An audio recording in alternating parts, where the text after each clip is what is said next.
What's good, y'all, and welcome to my review for Star Wars Visions Volume 2. I think is the official title, Volume 2, rather than Season 2.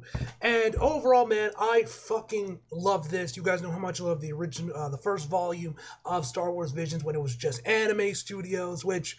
Let me bring this up real quick. Now, I'm pretty sure I mentioned this in previous videos, probably my reaction to the trailer. If not, I definitely mentioned it on Twitter when, I think probably when Visions 2, Season 2, Volume 2, whatever the fuck, got announced.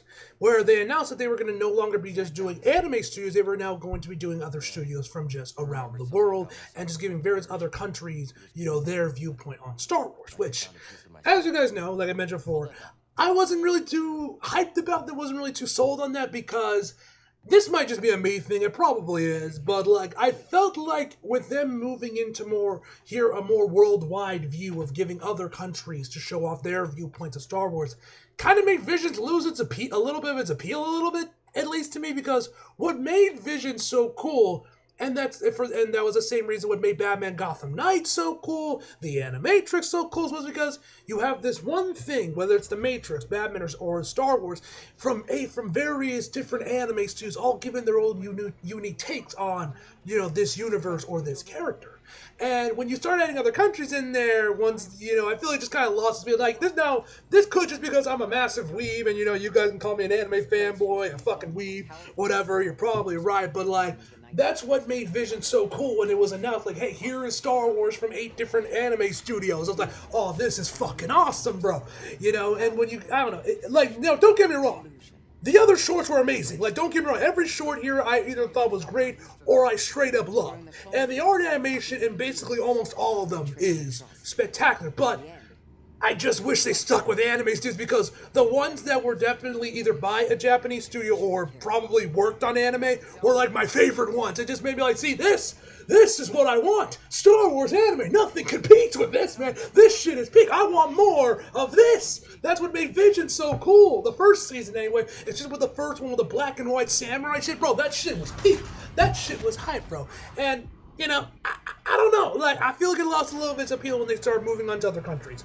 Probably just me, but yeah, I wish they just, stuck with anime studios, and also if they did that, this time we might have gotten to see bigger anime studios coming this one. Maybe we could have seen one from MAPPA, or WIN, or Ufotable, or better yet, the one I want the most, Studio Bones, doing a short.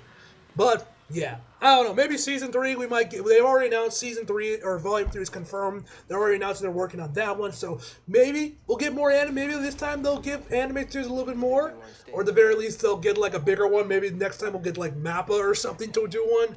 Hopefully, man, I would love to see Bones or Ufotable just do one, because you guys know how good their animation is, man, especially Ufotable, Demon Slayer, y'all know I always consider the Bones the GOATs, but I'm not an idiot. Ufotable is probably has better animation, but then again, they only work on 1 or 2 shows a year, so it makes sense why they just go the fuck off for Demon Slayer or the Fate series, probably the new Genshin anime that they're also working on as well. They don't work on a lot of shows, so that's probably why their animation always looks so amazing in all their shows. Regardless, man, maybe we can see that in Volume 3, hopefully, but whatever. Anyway, so let's talk about them. I'm not going to go over each. I'm not going to go after each individual short and give you guys my opinions on it because then we would be here all day. I mostly just wanted to talk about some of my favorite ones and overall things I thought of most of them. And yeah, now first thing I got to talk about is we got to talk about the first one, which was from Spain, done by El Guiri. I probably butchered the pronunciation of that, but I believe this one was called Sith. This one might have been my favorite. My favorite was either between this one or the Korean one. Both of these were fucking amazing, mostly for the art animation, bro. The art animation, the Spain one looks amazing. I'm pretty sure it's all 3D animation, but it looked a lot like Spider-Verse. That's the best way I can describe it. Its art style was very much like Spider-Verse, and oh my god, bro, it looked so fucking good. And bro, the lightsaber designs, the Sith we see, the use of paint and colors, it looked amazing, bro. Shout out to everyone that worked from that studio that worked on that short, man. It looked absolutely incredible, man. I love that short. That one was just so gorgeous to look at. So then the next one, the other one I want to talk about is the second one. This one was also another one that I loved, called Screechers Reach, if I'm pronouncing that right, which I at first thought it came from like Scotland because of the accents and everything, but no, it's actually Ireland.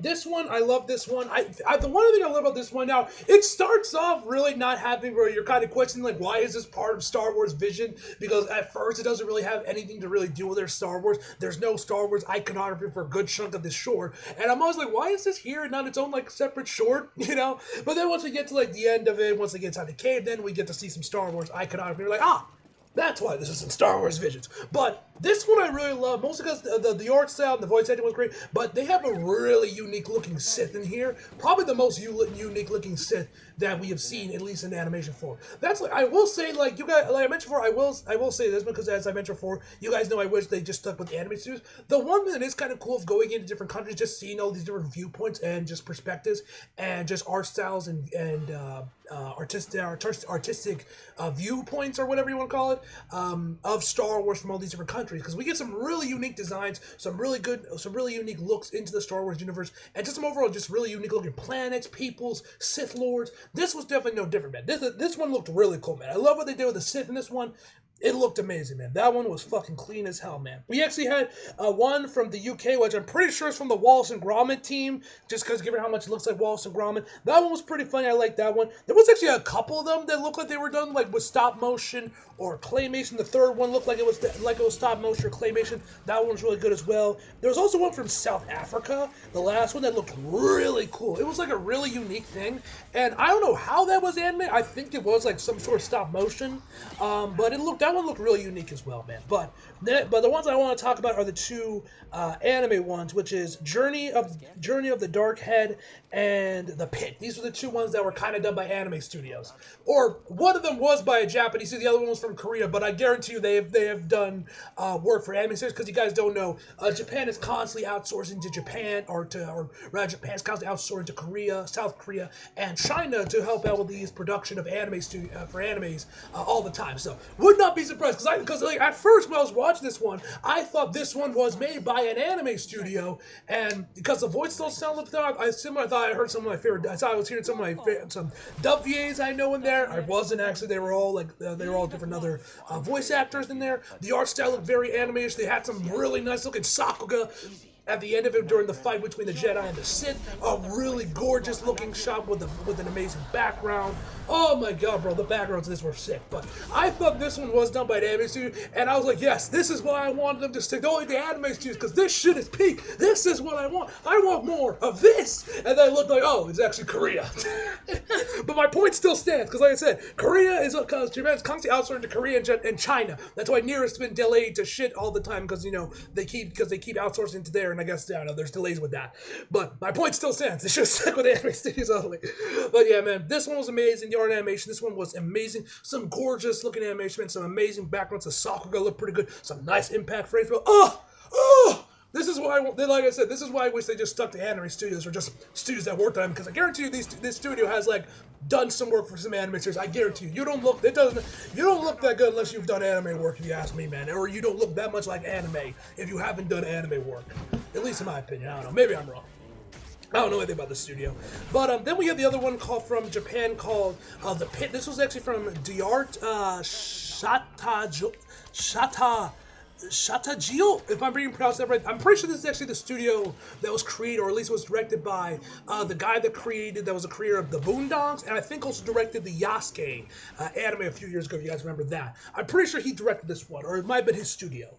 But this one looked really cool as well. This one I definitely knew was anime because, one, the art style definitely looked very anime-ish, but the big ones was, one, all the vehicles were CGI, which, anime loves doing that. And I'm pretty sure I heard C. Bloom somewhere in there. I'm pretty sure I heard his voice. So, yeah, this one was really cool as well, man. Kind of wish this one was a bit more action-y. We had to go on some nice little animation with that one. But this one was really fun as well. This one I also really liked as well.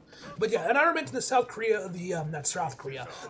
Africa one looked very unique in its own right, man. I wonder how, I do wonder how that ended. I'm assuming it was stop motion because just look of it kind of looked like it was probably stop motion, or maybe they did like a CGI and it was like a 3D thing that looks like stop motion, or at least something they did, or like the models and everything. Not sure, but that one looked really unique as well, man. That was pretty cool. But yeah, love Star Wars Visions Volume 2. I definitely would say I like this more than the first volume, man. I overall the stories and the overall shorts were better. Oh, there was also one from India. I almost forgot to mention this one. There was one from India that I also loved. Well, the soundtrack in that one slaps, bro. The soundtrack looks amazing in that one, man. They have some really cool, unique designs here. Oh, I was wondering when I was watching, like, what planet are they on where like completely, like, perfectly replicates India? I was like, is this like some section out part of Tatooine I never know about? Like, what planet is this where this perfectly replicates India, man? But that one was really good as well, man. The soundtrack for that one slaps. Love the soundtrack for that one, man.